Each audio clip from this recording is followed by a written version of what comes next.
Hello guys, welcome back to Custom Gamer. This is part 3 of the ElevatorVille mapping competition videos.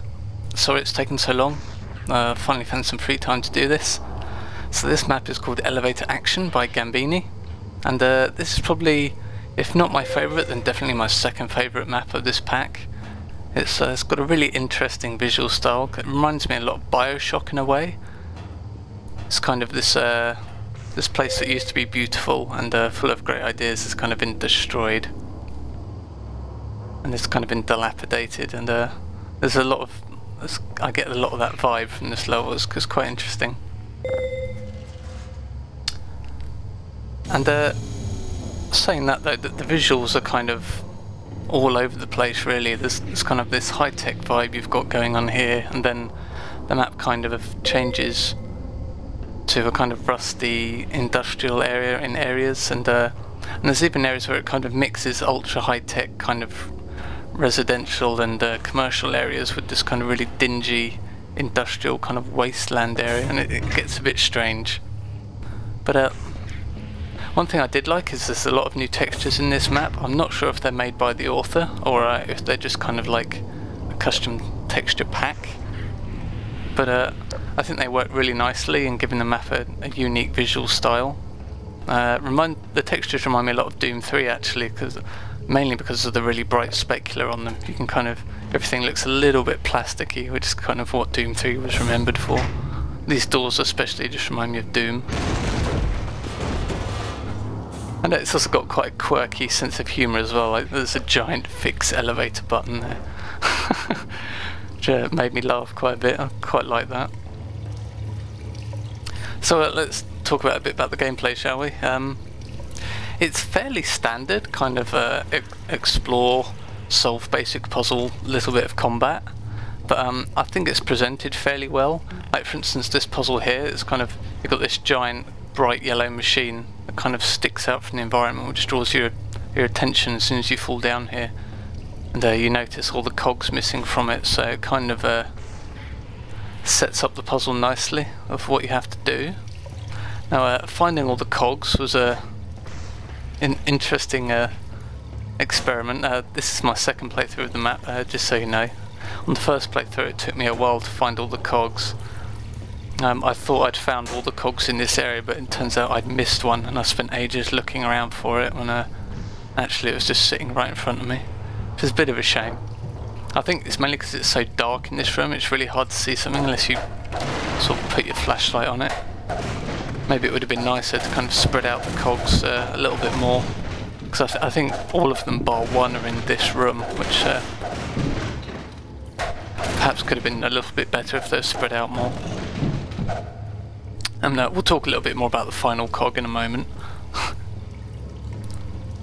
yeah, as you can see, there's some nice kind of visual effects going on here, like the burst pipes and things like that. It would have been nice if there was a bit of water in this room just to really sell that water effect a bit more. As it is now, it just kind of falls into the floor and you never see it again. So yeah, it's nice that you can see the final cog through this chain link fence. Gives you a nice goal as you're kind of going through the level, like, right, I know I need to get that cog, I know it's important, I just need to find a way around there. That's great. That's a great way to kind of enthuse the player to continue. So still looking for cogs. I can't actually remember where most of them are on this playthrough, so I'm just kind of looking around everywhere. Turns out, yeah, there's one that's right in front of my face that I never noticed. So yeah, down to our final cog. And on my first playthrough it took me ages to spot this vent up here. I was getting quite frustrated actually. It really doesn't stand out very well. It would have been nice if there was like a small light or a spotlight above the vent, or perhaps even a light inside the vent that kind of highlighted the entrance a bit better. Because right now it just kind of blends into the environment really, really well. But we shall continue. And this is the area that kind of it kind of blends two different styles, and I don't think they mesh well, particularly well. You'll see what I mean in a moment. But you kind of got this really high-tech kind of cafeteria, kind of space station cafeteria area, which I really like the strip lights along the walls and along the floor. Reminds me of a lot of kind of almost like a nightclub in a way. And all the specular on the walls kind of really sell that effect. And then you've got the kitchen area here, which looks like something out of a, you know, dilapidated 70s kitchen. It's a really bizarre kind of a juxtaposition. I'm not quite sure what's going on there. But yeah, I mean, this happens once or twice throughout the map. You get this kind of gorgeous sci-fi interiors, and then the transition to kind of a rusty, industrial, abandoned area is just kind of very jarring, and didn't really like it too much. But I really like the windows here. The way they kind of blend into the shape defined by the texture is really nice. I don't see enough people doing that, kind of spotting shapes in the texture and actually cutting them out and applying them to areas, things like windows and outcroppings from walls, and even recesses and things like that. I think it could be used a lot more to create some interesting shapes with textures. The author does a really nice job of that here. You can see this kitchen's got like wood in it. I mean, wood in a space station, really? What's this all about? It's kind of got these bathroom tile walls and everything. It just really stood out to me. And again, we've got the author's funny sense of humour with kind of all the bizarre things going on in this kitchen, like skulls in the drink dispensers and the kind of horrible things in the soup, and all the head crabs on the rack ready to get eaten. It paints quite a grim picture. It's quite funny. I think the humour in the map is really fun. It's nice to see. This whole map's a bit quirky that way, even the way the author treats the players quite interesting in areas. I'll show you something about that in a moment.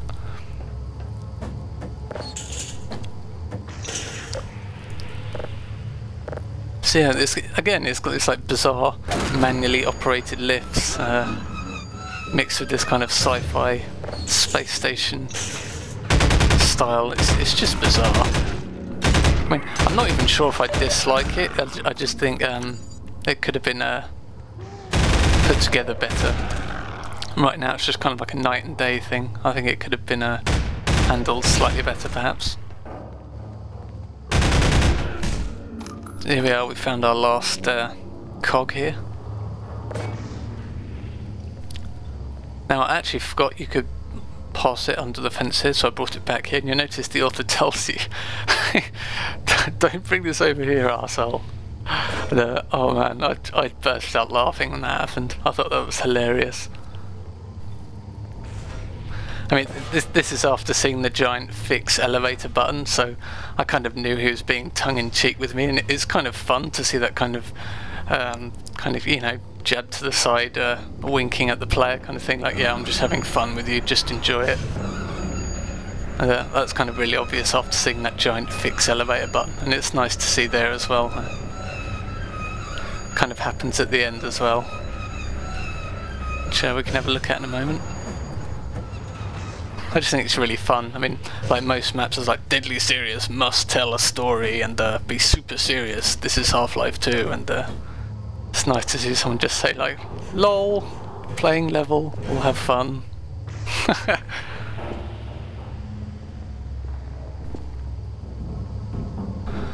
So yeah, let's get back here and plug in our final cog.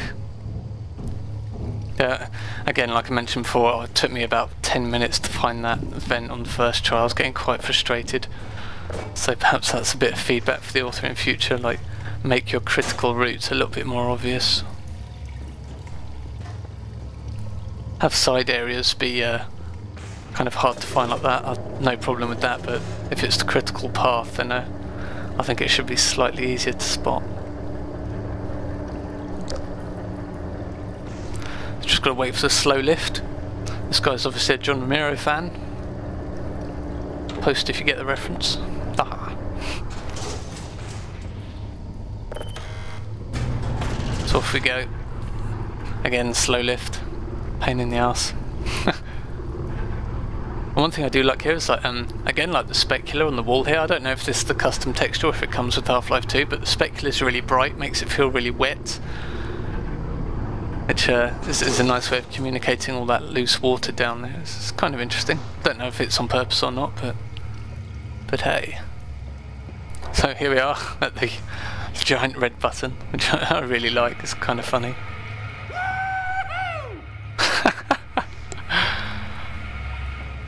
Oh, it's great. I love it.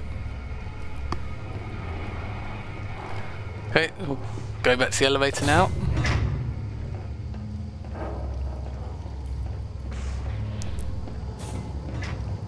Yeah, it's got some nice lighting. I like the kind of reds you get around here, which just kind of gives it that kind of industrial look, and it works really well with the bump maps and these textures as well. I think that's the one annoying thing that annoys me about Half-Life 2 is that a lot of the textures don't have bump maps or normal maps, and it kind of takes away from some of the detail you could achieve. I think most of the new textures in episode 2 had them, but some of the early ones certainly didn't, which is a bit of a shame. You can create some nice effects with them. So this room I really like, and this part of the captain just cracks me up as well. Almost reminds me of like a Quake 3 arena map. This kind of like these spotlights along the floors and kind of lots of environment mapping and you know, reflections, things like that. So the captain is dead, and I've had enough of that level, apparently. So yeah, I really enjoyed that. It's got a really interesting visual style. Again, it could have been combined slightly better, but I really enjoyed it either way. And yeah, I mean, the only part of the gameplay that annoyed me was trying to find that vent, and the fact that all the cogs were in the same area. Would have been nice to have them spread around the level a little bit more. Perhaps have a few more areas you could go to find them, rather than being so linear. And I just love the fact that the author was just having fun with the player throughout, just kind of all the funny little quips in there, and even like calling the player an arsehole when he tries to do something different with the cog. I just find that hilarious. I mean, if it had just said that without the kind of humour build-up from the author, it probably would have been a bit annoying, but the fact that he'd established that he wasn't really, you know, being serious with the player, kind of with the first few things in the map, I think it works really nicely. Alright, so let's go on to the final map and see what's up with that. Alright, so the final map is called megaMini by the megaMini development team. So I can only assume that these guys are perhaps a mapping team that worked together to create either a mod or a map or something. I haven't really heard of them before. If they have got any other projects, I'd love to hear about it. But as far as ElevatorVille is concerned, I've got to say I think that this map was probably my least favourite of all 6 in this pack. There's just a lot of issues with it, which we'll talk about as we come to them. But as you can see here, this spot kind of reminded me of Centralia in a way. If you look through my uploaded videos, you'll see a Centralia review, and this reminds me of it because it's got the kind of highlighted objects in the world that you can pick up. You'll notice there's a bright light on this guy's shoulder on the floor, and it's actually for a key you can pick up. Now unfortunately the flare effect is too bright. You can't actually see that there's anything there that's kind of important. I just thought it was like a headlamp on his shoulder or something. You see here I can pick up a storage key. I mean, the mechanic's fine, I just think the visuals are kind of a bit overblown. They don't draw attention to an object, they kind of obscure an object, so they kind of end up hindering more than they help. This one's better, you can actually see that there's something there to be picked up. So we've got the elevator fuse there.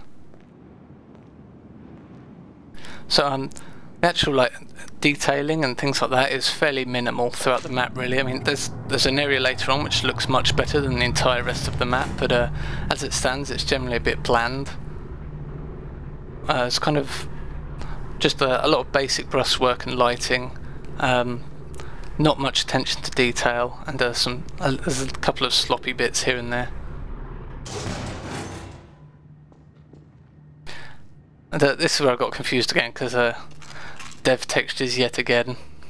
I mean, obviously ElevatorVille is like a 10-day competition, so you know, when people say they ran out of time so they just left the dev textures in, that's a valid excuse, I suppose you could call it, but like here it just adds so much frustration to this section we've got coming up here.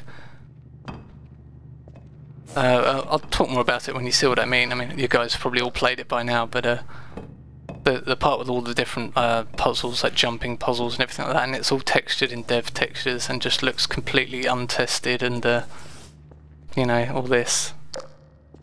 And it's just, this part just drove me insane, absolutely insane.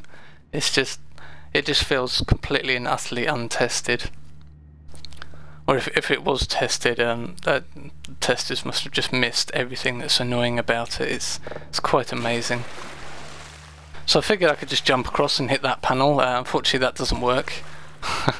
And this is my first, this drove me insane. This ladder, it's so temperamental, it's not even funny. I cut out a huge portion of this video where I was just bouncing against that ladder for like 10 minutes. Again, this part as well, I mean, I'm not going to blame the author for this, because I'm not sure if it's like a Half-Life 2 engine bug or something, but if you stand on a rotating object, it doesn't keep your position on that object as it rotates, so you end up falling off even if you don't move. But I'm not going to blame the author for that. I think it's an engine bug with the source engine. You'll notice here, like, it feels like it's pushing you off, basically, and it's just absolutely horrible. I mean, as kind of navigation puzzles go, this is about as basic as you can get. Yeah, this is the cut where it just took me ages to use this ladder, and I just couldn't get it to work. So, no clip it is. But yeah, I mean, as areas go, this is about the most basic example of a navigation puzzle you will ever see. I mean, it's untextured, it's basic. All the puzzles like feel about 10 years old. I mean, this is something I'd expect to see in the original Quake or something. And even most Quake authors wouldn't do this these days. I mean, mechanically, I guess it works, but it's just so frustrating and kind of... It's an antiquated design, definitely. And it's just so annoying. I mean, if it did have playtesters playing this, if the team did have playtesters for this, those playtesters must have had iron wills, I'm telling you, if they didn't complain about this. I mean, when I saw this... This is my emotions right now. I think this picture says it all. Like, you want me to do all this? Oh god. And again, the fact it's all textured in dev textures just put me right off. I mean, if it was at least nice to look at, it would have been okay to kind of like, oh, look at all the pretty scenery while I'm doing this annoying puzzle. As it is now, it's just, oh god, kill me now. So I'm actually going to fast forward to the only real puzzle which I enjoyed. Was kind of the throw the thing through the hoop puzzle, which doesn't really say a lot, unfortunately, but I'm not going to bore you all trying to do all these jumping puzzles. And again, even some of the kind of introduction to puzzles isn't particularly good. Like when you press the button here to release the ball, it drops down behind the player into the water, and so like you hear the splash, you don't know what the hell's done it. You know, you look around and you see the object there. I mean, why not materialize the ball in yeah, look at this as well. I feel like I'm getting trolled by playing this level. Probably am. But yeah, like why not materialise the ball in next to the player when he hits the button? It's just kind of a more friendly way of showing that you've activated something. The only real part of this puzzle I did like was this keypad at the end. So with each puzzle you do here, it gives you a number, and then you have to type in all 4 numbers on this pad at the end. It took me a while to get the right combination here, but it's a good idea, but it was just annoying as hell to get there. Each puzzle just takes too long and is too annoying. I almost think that it would have been better if each puzzle was in its own separate area, so that you'd feel a sense of progression as you do each one, and kind of come back into the center, like, right, that area's done, now I can continue with the rest. As it is, you're just kind of stuck in this one area for ages. And if you're getting annoyed with one puzzle, you know, when you look around, you're like, oh my god, there's still 3 more to do, this sucks. So it's almost like a psychological thing as well. It just all clumps together to just makes you end up resenting the map and almost hating it, really. So yeah, I finally get the correct code there. and we go up, and thank God that's over. So yeah, I think it's kind of a visuals, presentation and mechanics problem there, and it just kind of all combines together to it just infuriated the hell out of me. I just wanted to no-clip past it all. But yeah, I just thought I'd skip past all that for you guys watching the video, because it wasn't particularly fun, trust me. And then we get into the second part of the map here, through the transition, and it's like night and day. It's like whether they had different mappers working on different parts of the level, I'm not sure, but that's what it feels like, because this next part is much more refined. I mean, it's still fairly basic, but it's such a leap in quality from what we just played. It's certainly very, very noticeable. So you notice already, like, the lighting's a lot better in this area. I mean, it's kind of dark, but it kind of blends with the skybox. And although the looks in this area are very basic, they're so much more functional than it was before. And there's no dev textures, which certainly helps. So it's a nice assault scenario. Perhaps it would have been better if you started off slightly further away from the building and had to kind of, you know, slowly creep up to it and take out a few guards and watchtowers first before you got here. That would have been kind of cool. As it is, you're just kind of thrown into the action straight away, and there's not too much cover here either. And, I can't actually get up this ladder. I mean, surely this was tested. You did test this, right? Some rage going on. I mean, he deliberately put a ladder there to get up onto that tower and made it usable by the player, and yet it doesn't work. So it just shouts untested to me. It's a real shame. So, and as we get indoors here, again, I actually quite like this indoor area here. I think the lighting could be slightly better. It's a bit bright and yellow. I'm not sure whether yellow is the lighting or just maybe some colour correction going on here, but actually I'm pretty sure it's the lighting, because the lights do look very yellow to me. I think it's perhaps too yellow. It kind of makes everything look a bit pukey. If you can even use pukey as a descriptive word, I don't know. So I've got some nice range combat here. I quite like this. And, I do like the combine lights in the corners there, they look really cool. And these arches here, combined with like the kind of grandiose ceiling. I'm not even sure what you call it, my vocabulary is absolutely terrible. It's kind of got this kind of like, almost like an opera house style ceiling. There's probably a word for it that I'm just completely missing. Reminds me of like an opera house or a, you know, something like that. But very old building. With the arches as well, it looks really, really nice.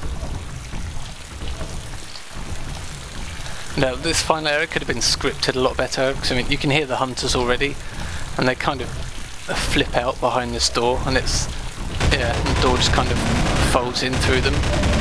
Would have been much better if the door opened and then the hunters were triggered to come out. As just again, this whole level just needed more polish and some love, basically.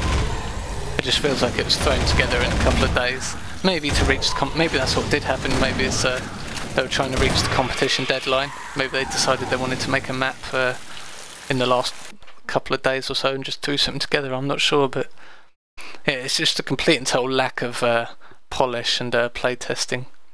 And you know, the dev textured puzzle areas just really frustrated the hell out of me. It just, oh, it was so obnoxious to play through that. It's a shame, because the final combat area was okay. It was certainly a leap in quality from what we played, but yeah, overall I think for me this was the weakest map of the pack.